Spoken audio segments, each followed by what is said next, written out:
Välkommen till Vimec Academy. Nu ska vi gå igenom brand. Så vi börjar lite grann här. Vi har ju brandsläckare på den här sidan och på andra sidan. Och vissa har ju inte krav på sprinkler, men den här maskinen har ju inte sprinkler. För den ska gå till ett land där det inte finns det kravet då. Men jag kan visa lite enkelt. Man tar lös brandsläckaren. Så här enkelt. Lyfter upp den. Dra sprinten så att man har gjort brandsläckaren redo. Ta lös munstycket, och brinner det då under motorhuven till exempel, då har vi färdiga markerade punkter där jag kan vinkla och se till att släcka elden innan jag öppnar kåpan. Vi har likadan på andra sidan maskinen.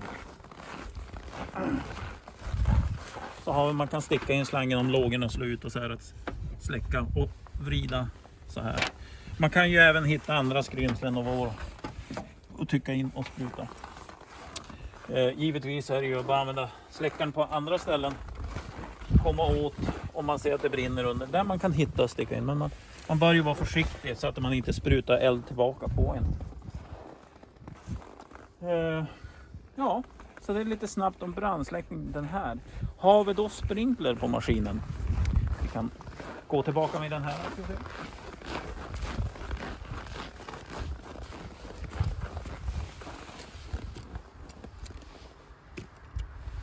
Har vi då sprinkler på maskinen så finns det en triggerpunkt.